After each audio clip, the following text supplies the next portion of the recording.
So we're diving deep into Simon Sinek's Start With Why. And just a heads up to our listeners, get ready to have your minds blown because this deep dive is seriously thought-provoking. It's funny how this book has become such a phenomenon, right? Totally. But I get it, this whole idea of why we do what we do is like this underlying current that affects everything from like our personal motivations to how businesses operate and even like big social movements. And Sinek doesn't just throw this idea of why out there as some fluffy motivational thing. Right. It's not just about finding a cute quote to put on your vision board. Exactly. He connects it to, get this, the way our brains are actually wired, which I think is super fascinating. Okay, so brain science time. What's the neurological basis for this whole why thing? So Sinek talks a lot about this thing called the limbic brain. The limbic brain. Okay, remind me, what is that again? Think of it as the emotional powerhouse of your brain, right? It's Right. where all those feelings we have, trust, loyalty, those gut instincts all stem from this part of the brain. So like when you get a gut feeling about something or someone, that's your limbic brain talking to you. Pretty much. And Sinek's big idea is that when we understand our why, that deep down purpose, we can connect with people on this whole other level, a much more emotional level. Okay, I'm starting to see how this all ties together. Oh, So how does he visually represent this whole why concept? he uses this thing called the golden circle, and it's super simple, but it's powerful, right? So picture three concentric circles. Okay, got it. Keep going. So the outermost circle, that's the what. Most companies, they start here. They're all about telling you what they make, what they sell, the tangible stuff. Like features, products, services, the what? Right, exactly. Then you've got the middle circle, the how. Some companies get to this level, they explain how they do what they do differently, better, faster, whatever. It's like their unique selling proposition, the how. Totally. But then there's the inner circle, the core, the why. The heart of it all. Yes. And this is where things get really interesting because very few companies actually get to the why. Because the why is about what, like, their core beliefs, their reason for being beyond just making a profit. You got it. It's their purpose, their cause, their belief, the thing that gets them out of bed in the morning. And you know what?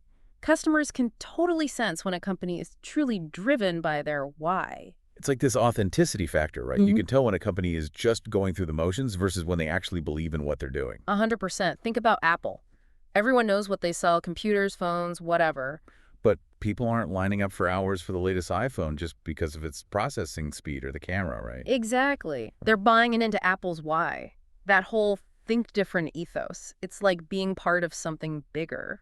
It was like you're not just buying a product, you're joining a movement. Yeah. Right, like you're part of something that's challenging the status quo. Yes. It's about connecting on that emotional level, on those shared values. And speaking of connecting, Sinek tells this really cool story to illustrate the power of why. This analogy about being lost on a deserted island. Oh yeah, what was that about? Tell me. Imagine you're stranded, right? And someone comes up to you and says, hey, we need to work together to get off this island. Okay, practical but not very inspiring, right? Yeah. Just stating the obvious. Exactly. That's just the how. Now imagine someone else comes up and points to the horizon where there's this distant fishing village and says, that's where we're headed. Suddenly you've got a why. It's amazing how a simple shift in perspective can make all the difference. Suddenly you've got a purpose, a goal to work towards. Exactly. And that sense of purpose, that shared understanding of why, that's what builds trust and loyalty, whether it's on a deserted island or in the business world. And when you don't have that connection to the bigger picture, to that why, things start to fall apart. He uses the downfall of the railroads as an example, right? Like they were so focused on the what laying track that they missed the bigger picture of transportation. Totally. They forgot to ask why, and it ended up costing them big time. Yeah. Think about it. They were in the perfect position to dominate the transportation industry, but they were so focused on their what trains that they completely missed the emergence of the airplane. It's like those old got milk Yeah. commercials. They didn't sell milk by talking about calcium and vitamins. They sold it by tapping into those emotions, making you feel like you were missing out if you didn't have a cold glass of milk. Such a good example. They tapped into the limbic brain, made it about more than just a product. It was about belonging, about feeling good. Okay, so we've got this whole why thing, right? But here's where it gets really interesting. Sinek doesn't just limit this to, like, companies and products. He says it applies to us as individuals, too.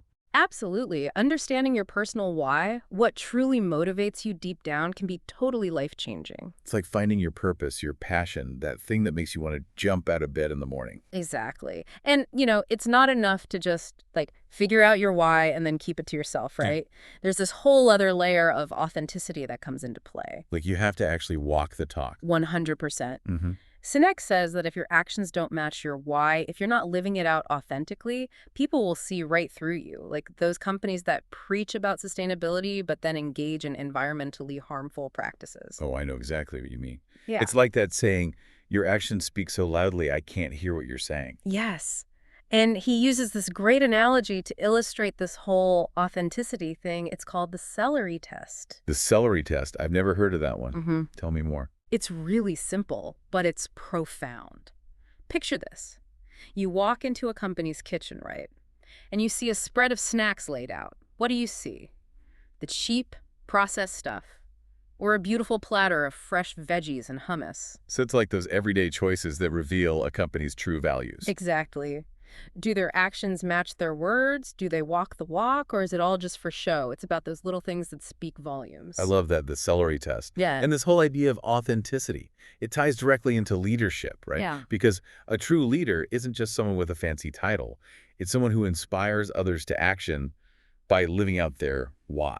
100%. And one of the best examples Sinek uses to illustrate this is the incredible turnaround of Continental Airlines under Gordon Bethune. Have you heard that story? Yeah. Wasn't Continental a total disaster before he took over? Like Yeah. terrible customer service, low morale, the works. The worst.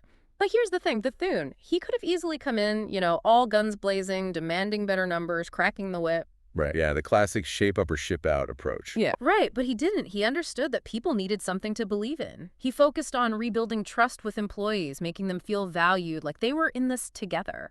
So instead of fixating on the what, selling more tickets, improving the bottom line, he focused on the why, creating a more positive, supportive work environment. And it worked. It totally did. Morale improved, customer service got better, and you know what? The profits followed.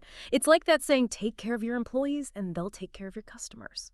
It's amazing how a focus on the why can have such a ripple effect, impacting everything from employee morale to customer satisfaction to, yeah, even those all-important profits. And it's not just about profits, right? It's about creating a culture where people feel valued, respected, and inspired to do their best work. And, this whole idea of why, it's not just limited to the business world either. Right. Sinek talks about how the civil rights movement is a powerful example of the why in action. Because Dr. King's I Have a Dream speech, that wasn't about logistics or policy details. It was a vision of a better future, a powerful articulation of why change was necessary. Exactly. And it was that shared belief, that powerful why, Yeah. that galvanized a movement. Think about those people who waited in line for hours to buy the first iPhone. They had no idea about all the features, right? They were buying into Apple's why. It was more than just a phone. It was a statement. It was like joining a tribe. Okay, so we've got our why, but then Sinek throws us this curveball. He introduces this idea called the law of diffusion. And this is where things get really interesting. Okay, so the law of diffusion, this is all about how ideas spread and how movements gain traction, right? And it's not just about having a great why, it's about reaching the right people at the right time. And he says those early adopters, those are the key, right? Those are the people who get it, who believe in your why before everyone else. Exactly. Think about the last time you were super excited about a new product or idea. What did you do? You probably told your friends, right? Of course. You want to share that excitement, that passion with people you care about? And that's the law of diffusion in action. It's that word-of-mouth marketing, that authentic enthusiasm from those early adopters that can make or break a movement. It's like they become your unofficial ambassadors, Yeah. spreading the word and getting other people excited about your why. They're your megaphone. And they're essential because most people, let's face it, they're not going to buy into something new or different until they see that other people they trust, are already on board. Like social proof, right? We're more likely to try something if we see that others are already doing it and loving it. Exactly. And Sinek uses TiVo as an example of a company that had a great why, a great product even, but they missed the boat on nurturing those early adopters. Because they were so focused on the mass market, on trying to reach everyone, that they forgot about the importance of cultivating those passionate early adopters. And it ended up hurting them in the long run, even though they had a fantastic product. It's such a good reminder that sometimes it's not about being the biggest or the loudest. It's about connecting with the right people, those who resonate with your why on a fundamental level. And you know what's cool? Sinek doesn't just stick with business examples to illustrate this point. He goes way back in history and talks about Henry V and the Battle of Agincourt. Talk about a curveball. Okay, now that sounds interesting. A medieval battle and the power of why. I'm intrigued. How does that even work? It's actually brilliant how Sinek connects the dots. He uses the analogy of an arrow to explain how a clear why can generate momentum. Okay, I'm listening. So think about how an arrow works. To launch it forward with power and precision, you have to pull it back, right? In the opposite direction of where you want it to go. Okay, I get it. It's all about building that tension, that potential energy. And discovering your why is often about looking back, to those defining moments, those experiences that shaped your values, those gut feelings that led you to where you are today. So it's like looking back to move forward. Exactly. It's about understanding the source of your motivation, the driving force behind your actions. And for Henry V, that meant tapping into his soldiers' sense of national pride, their shared belief, and the justness of their cause. It's why they were able to achieve the seemingly impossible at Agincourt, and they were totally outnumbered. Exactly. It wasn't just about following orders. It was about fighting for something they believed in, something bigger than themselves. Okay, that's so powerful.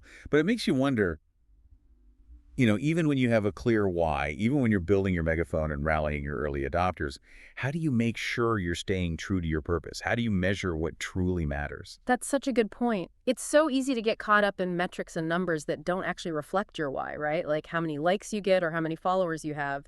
Those things might feel good in the moment, but do they really measure what matters? Right. They're just vanity metrics. Yeah, exactly. And Sinek, he argues that the most successful organizations, they find ways to measure their impact, not just their profits. And he uses this fascinating example, a debt collection agency that actually measured its success by how many thank you notes they received from the people they were collecting debts from. Wait, what? That sounds crazy. Yeah. Like, how does that even work?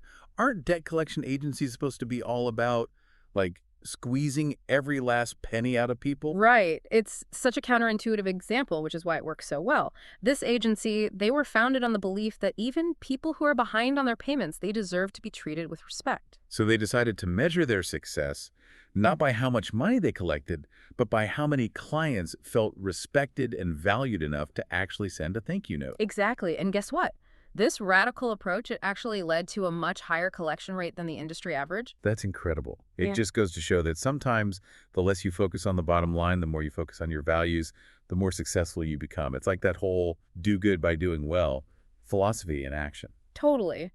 And another great example Sinek uses is this construction company owner who wanted his employees to have a better work-life balance. Now, you'd think, okay, maybe he'll offer like more vacation days or something. Or flexible hours, Yeah. work from home options. Nope. He did something way more radical.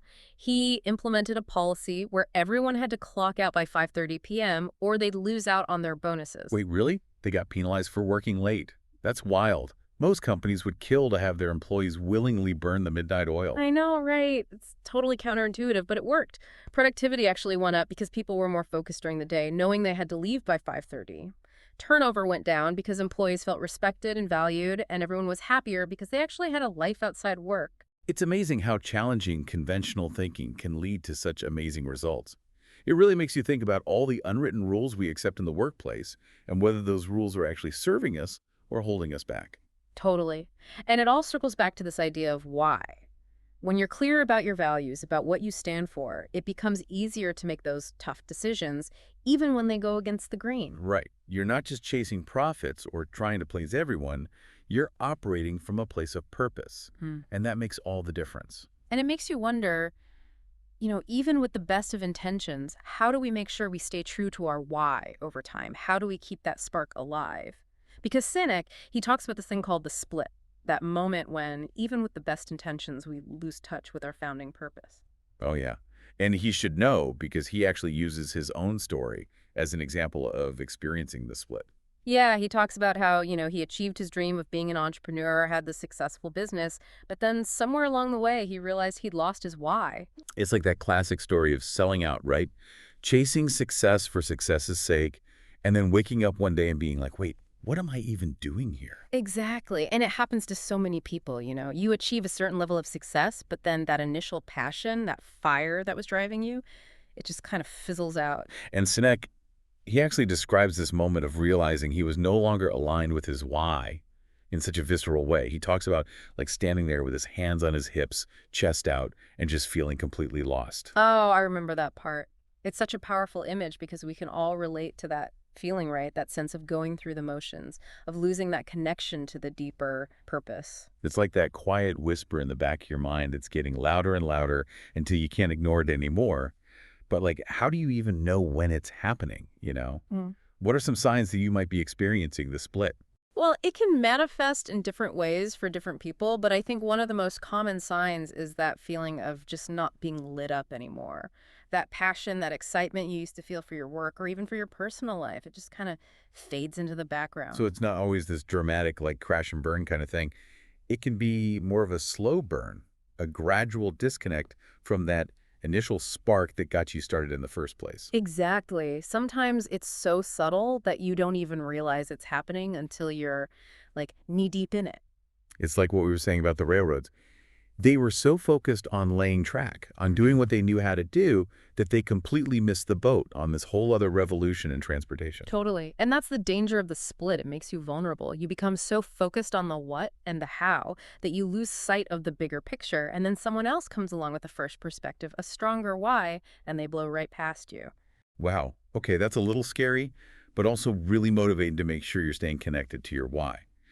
So how do we do that? How do we prevent this split from happening in first place? Well, Sinek talks about the importance of clarity, discipline, and consistency. Okay, break that down for me. So clarity, that's about being crystal clear about your why in the first place. What are those core values that drive you? What's that deeper purpose that fuels your passion? Because if you don't know what your why is, how can you stay true to it? Right, you've got to have a North Star to guide you. Exactly. And then there's discipline. It's about making choices every single day that align with your why. Because it's easy to get caught up in the day-to-day grind, to make decisions based on what's easiest or what everyone else is doing. It's like those moments when you have to choose between like taking the easy route or the route that aligns with your values. Sometimes those tough decisions are the ones that really test your commitment to your why. Totally. And then there's consistency. It's about showing up for your why every single day in everything you do. It's about making sure your actions match your words, that you're walking the talk. So it's not about like having this epiphany about your why and then just expecting it to magically guide your life. It's about actively integrating it into your decisions, your actions, your everyday interactions. Exactly. It's an ongoing process, a commitment to living in alignment with your values. And sometimes that means making some tough decisions, saying no to things that don't align, even when they seem like good opportunities on the surface. It's about having the courage to say no to the good so you can say yes to the great. And that's where those how types come in, right? The people who can help you actually execute on your vision. Because even with the clearest why, sometimes we need a little help bringing it to life. 100%. Even someone like Dr. King, with his incredible vision and charisma, he needed people like Ralph Abernathy to help organize and mobilize the movement. Because even the most visionary leaders, they can't do it alone. Yeah, it's like that saying, teamwork makes the dream work. Exactly. You need people who share your passion, who believe in your why, and who can help translate that vision into concrete action. They're the ones who can build the systems, manage the logistics, and handle all those details that allow the why to flourish. It's like that other saying, vision without execution is just hallucination. You need both the inspiration of the why and the practical skills of the how to really make a difference. Absolutely. And Sinek talks about this really interesting example of what can happen when a company's why isn't effectively communicated or embodied by its leaders.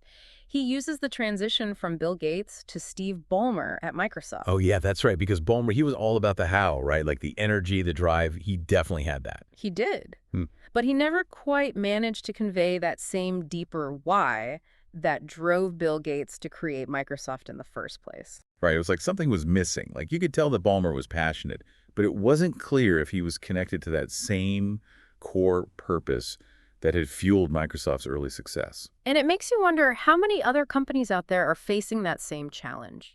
They might have all the resources, the talent, the market share, but they're missing that clear sense of why that truly inspires and motivates people. Because at the end of the day, people don't follow companies. They follow leaders. And they don't follow leaders because of their titles or their bank accounts.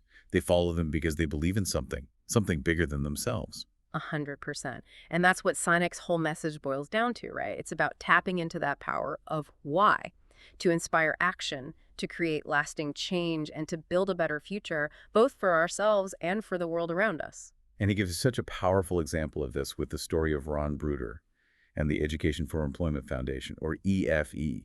Talk about someone who embodies this idea of finding your why and using it to make a real difference. Oh, Bruder's story is incredible. For those who haven't heard it, he didn't start out with some grand plan to change the world. He was just trying to help out his nephew who was struggling to get his travel agency off the ground. And one thing led to another, and he ended up creating this amazing organization that's helping young people in the Middle East gain the skills and confidence they need to find meaningful work. Talk about a winding career path. I know, right?